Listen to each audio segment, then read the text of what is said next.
I know what you're thinking, and you're thinking, if I'm going to move to Phoenix, or maybe I live in Phoenix and I'm going to relocate somewhere within the greater Phoenix area, which places do I want to avoid and why? This video is going to cover all of that and more, and we're going to talk about the areas you want to avoid for specific reasons on this video, so stay tuned. You don't want to miss this. But if you just want to cut to the chase and just call me and have a one-on-one consultation or just conversation about all of these areas and anything real estate related, please go ahead and give me a call or contact us with the information below. We have over 430 Google 5-star reviews, so don't take my word for it. Go ahead and check those out and decide for yourself, and then call us. So the first thing a lot of people are looking for when they're looking to make a move is they have to run the numbers, the finances. What are things going to cost to live in certain areas of the valley? So that first thing we're going to talk about is if you are on a tight budget, you want to avoid this area.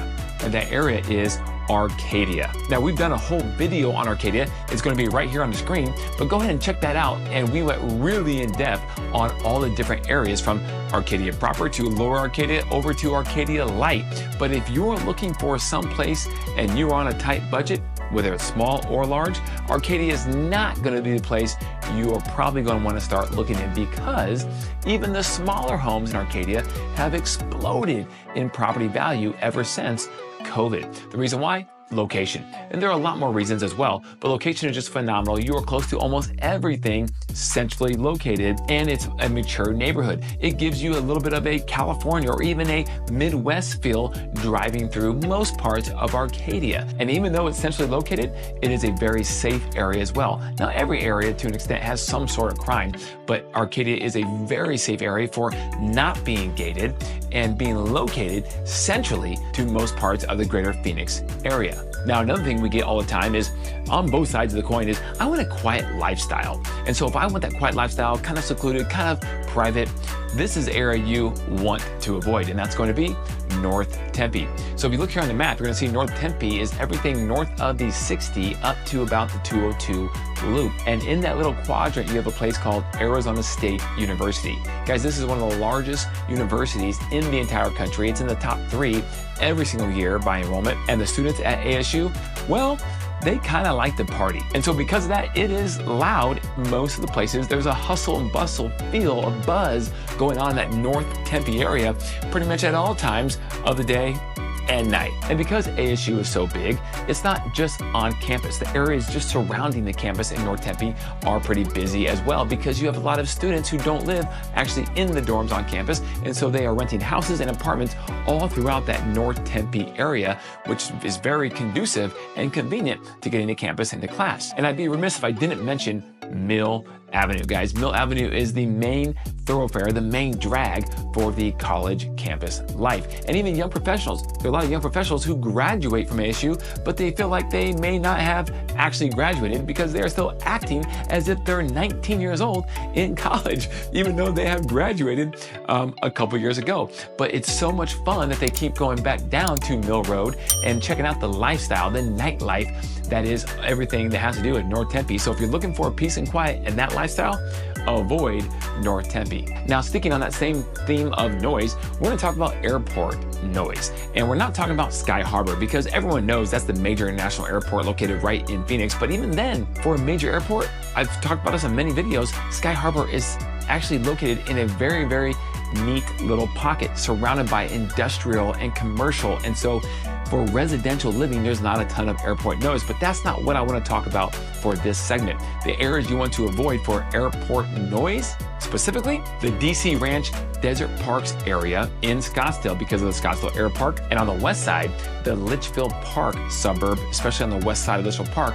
due to Luke Air Force Base. So let's break this down. And if you look at the map, you can see as you zoom in over in Scottsdale for the Scottsdale Air Park, you have one of the busiest private airports in the entire country. The air park area is the second largest employment center for the entire Phoenix area, and there's a ton of money that flies in and out the Scottsdale Airport. So that being said, when you have the flight path coming in or out to the northeast, you can see DC Ranch is somewhat in that flight path. Now, these jets are private jets, and some of them are big, but they get up in the air quickly, so it doesn't leave a residual amount of noise for very long. And in fact, all of DC Ranch is not included for airport noise. It's really just the south part of DC Ranch, that little pocket, the parks pocket of DC Ranch, in which you will notice some airport noise or plane noise as they come over or above you. So you're looking for no noise from that standpoint. You want to avoid that South Parks area of DC Ranch. Now, on the West Valley, you have a similar effect with Luke Air Force Base. So the map right here, you can see zooming in over here in the West Valley, Luke Air Force Base is an active military Air Force base that trains F-16s, and I believe they're up to the F-22s, maybe the F-35, the Super Hornets now. I believe they train those pilots there as well. But many years ago, my cousin actually graduated from there as an F-16 fighter pilot. And this airport is busy. So as you can see on the map, the way it's shaped, you have a lot of land and open area below both sides of the runway. But if you're on the west side of Litchfield Park, you have some airplane noise. And so if you want to avoid that altogether, you want to avoid Litchfield Park, especially that west part of Litchfield Park. And we all know how fighter jets, if they want to, they can be loud at times. Now, another thing we get all the time is, what's the traffic patterns like? Where do I need to go if I need to work in this area of town or that area of town? What are the best places to live? So this is the area you want to avoid if you are working downtown Phoenix and have to commute into downtown Phoenix every day of the week or several times of the week, because it can be a parking lot. And that is the town of Buckeye. Buckeye on the map, as you can see, is located in the far West Valley, and it is an exploding suburb of Phoenix. But if you are going in from Buckeye into downtown Phoenix on the I-10, it can be an absolute parking lot, and it can be a nightmare during rush hour times, going into downtown in the morning and then leaving downtown in the afternoons. And one of the main reasons is because Buckeye has some of the most affordable housing in the entire greater Phoenix area. And so if you are working downtown and you want that more bang for your buck, you would go to Buckeye. But the downside is the traffic pattern. The next thing is going to be growth. If you are someone that doesn't like growth, and with that comes change, then there's a certain area of town you will want to avoid, and that area is going to be Central Scottsdale. And the reason why is that Scottsdale is a very coveted suburb. In fact, Scottsdale leads the entire country for the most millionaires relocating to a specific city in America. People love Scottsdale, but the people who have been in Scottsdale for years understand it to be a certain way. And as more people come to Scottsdale, even though they are higher income earners, there's still more bodies, more traffic, and things of that nature happening in Scottsdale. With that comes development. Now, some of this development is really cool when it comes to iconic things that people can do and entertainment and that kind of thing for visitors. And the tourism is a really big part of Scottsdale as well. But the main thing we're talking about in Central Scottsdale is going to be the development of apartments and condos and more urban living. Scottsdale has exploded with apartments and condos over the past decade, and some people don't like that. People want Scottsdale to stay a really Western feel, a Western city, and for the most part, I feel like it really has. But Scottsdale also is modernizing itself, and with that, you have these developments of apartments and condos. So not only do you have a lot of apartments and primarily luxury apartments that have hit the market over the past several years, but you also have more development coming. You have the Park, P-A-Q-U-E, coming to Central Scottsdale, where the old Cracker Jacks used to be. Another one's going to be the Optima McDowell Mountain. That's going in just south of the 101 off of Scottsdale Road there, and that's going to be another modern, all-glass, beautiful construction project from the Optima. Now, the Optima already developed Optima Camel View down in Old Town. They developed Optima Kierland in the Kierland Commons Scottsdale Corridor area in Central Scottsdale. And now, just a little bit further north, inside the loop, is going to be Optima McDowell Mountain. And then just north of the 101 up Scottsdale Road, you have what is called the Scottsdale Business District and corridor of new tech companies and new development for commercial and more apartments coming there as well. And on the west side of Scottsdale Road, just north of 101, you have a ton of open land. This estate land is going to be up for auction this summer, 2024. And the speculation is that the owner of the former Arizona Coyotes that just moved to Salt Lake City in the NHL franchise, he is going to bid on that land millions and millions of dollars to try to secure land for a future home for the Coyotes to come back to Phoenix and be a NHL franchise once again in 3 years. So that would be a lot more hustle and bustle right there in that area. So if you don't want change and growth, then you probably want to avoid Central Scottsdale. Next on the list is going to be affordability. Now, we talked about a tight budget. These kind of go hand in hand to an extent, but on a tight budget, maybe you're going to find something that is small that you can squeeze into. But this area, if you're looking for affordability, this is not going to be it, because this area is exclusive. It is one of the premier addresses and locations of the entire greater Phoenix area. And I think you're probably expecting me to say Paradise Valley, which would also qualify for this as well, but I'm going to go with Silverleaf. Where is Silverleaf? Well, guys, if you look at the map right here, Silverleaf sits against the McDowell Mountain Range in North Scottsdale, and it is exclusive, it is luxurious, it is everything you want in the lifestyle that leads to luxury. It is guard gated. There are different pockets of different things. You have actually a little bit of a variety of housing product as well. Primarily, you're gonna be dominated by large, sprawling custom estates that have views, both mountain and city light views, that are extremely expensive. We also have luxury townhouse product, and you have the new Icon at Silverleaf, which is a luxurious condo project that is giving people a lock and leave, true lock and leave option when it comes to higher rise living in a very exclusive area and neighborhood throughout the Scottsdale area. So you're not moving to Silverleaf for affordability, you're moving there because you want a specific luxurious lifestyle that I can't blame anyone for, because guys, it is gorgeous. And not to mention, Silverleaf also has the Silverleaf Country Club, which is arguably the nicest country club in all of the greater Phoenix area. It is also one of the most expensive country clubs, if not the most expensive country club in all of Phoenix, with almost a 10-year waiting list now at this point. You have PGA Tour professionals that belong there, and you have a lot of business owners and people with money and influence that all belong there. And the course is phenomenal to play, and the amenities are arguably second to none. So if you want that affordable lifestyle, Silverleaf is not going to be the place you want to look. Now, we have videos on every single place we're talking about today. So if you want more in-depth details on these specific areas, click on our YouTube channel, Everything Phoenix, go to the search icon and search in this area we're talking about. We have at least one video on all these areas, if not more, that you can watch until you know the area and almost feel like an expert after watching these videos. Another popular aspect of relocation or moving is going to be a new home versus a resale home. This is the big one, guys. So if you're looking for a new constructed home, one place you're definitely going to want to avoid is going to be the historic districts in Uptown Phoenix. So where is this? Well, if you look at the map and you zoom in, you can see the downtown area to the south, but as you go just north of the I-10, you have the Uptown area of Phoenix. And this area has some of the coolest architecture, because throughout these little pockets of the Uptown Phoenix are called the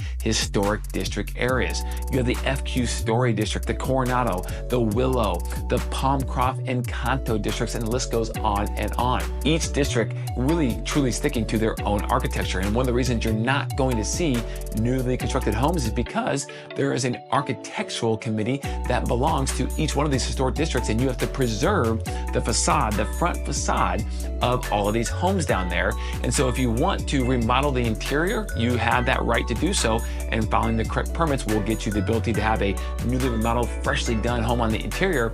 But the front facade of the exterior of that architecture of the home that was built maybe 100 years ago, that will need to remain the same for the most part. So it's cool if you want that older charm of Phoenix, which really there aren't too many places that have that, because Phoenix, relatively speaking, is a newer city compared to most major cities throughout the United States. But that's one place and where best of both worlds collide if you want the weather of a newer city in Phoenix, Arizona, combined with the old school architecture that maybe an East Coast city would provide. Another big aspect of home buying is going to be, do you want to live in an HOA community or a community that does not have an HOA?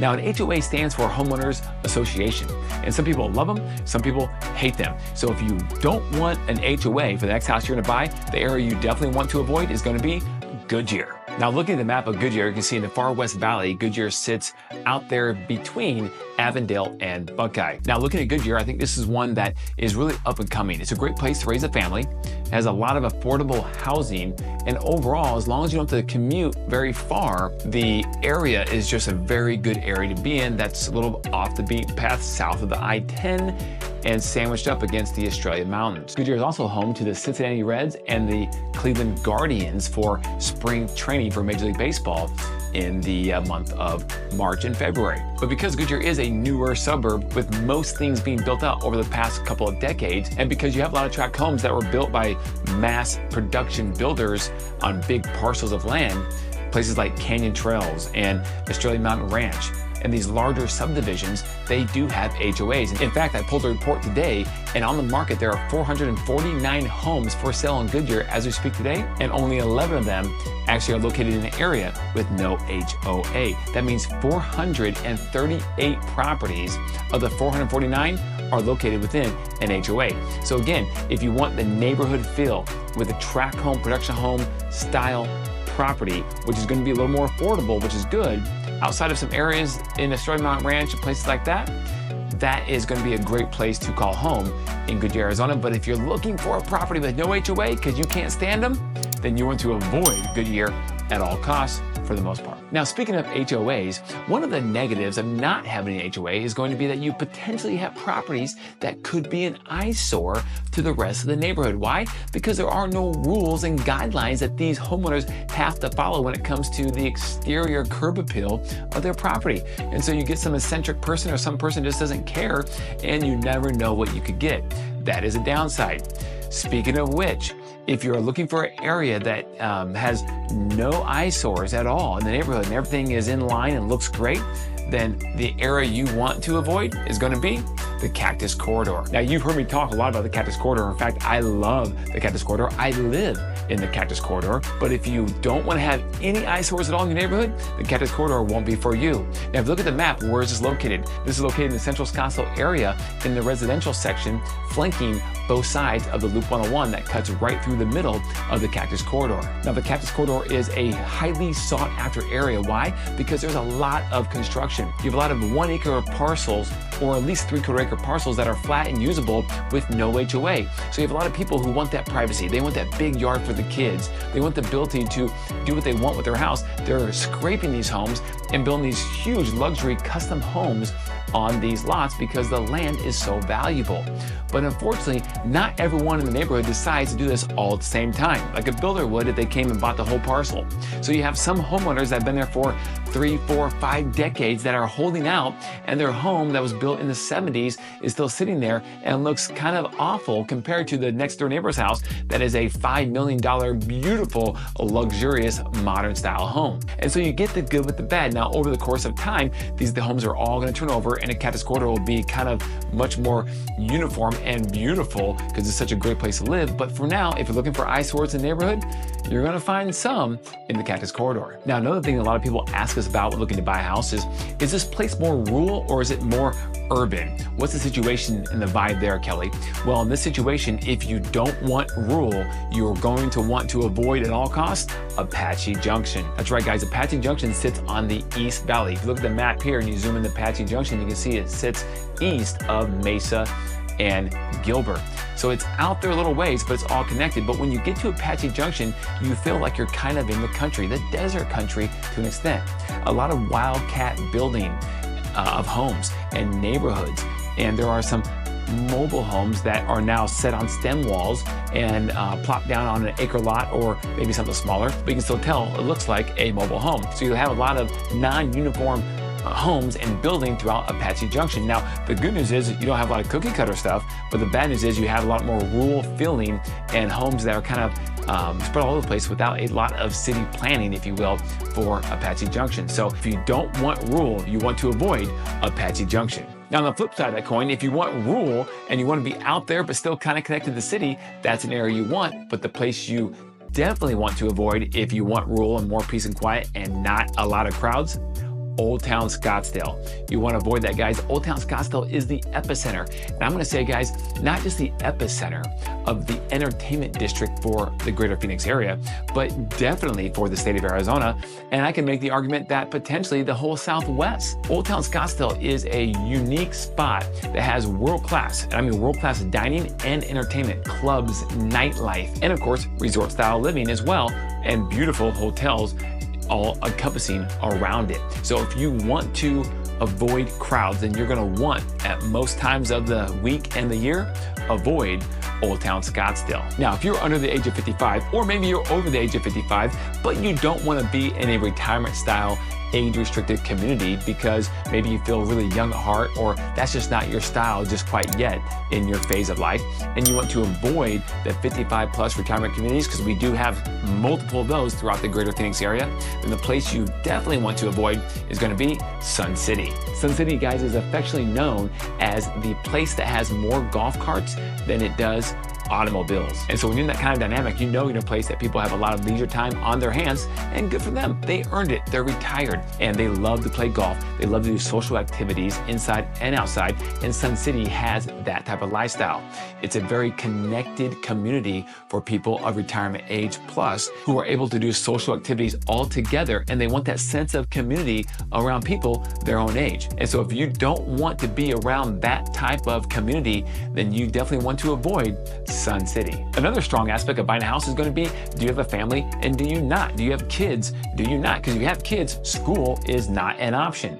You have to know what's going to go on there. And so if you are thinking only charter schools or only private schools and public school is not an option for you, then a place you definitely want to avoid is going to be a three-headed monster that's going to encompass the area of Ahwatukee, South Tempe, and West Chandler, because the school district that encompasses these three areas is called the Kyrene School District. You can see on the map right here, you get a good visual for the location that it services with those three different areas. And although there are several really good and strong school districts throughout the greater Phoenix area for public school options, the Kyrene School District is always rated in the top 3, top 5, if not the top ranking school district for the greater Phoenix area, depending on the year.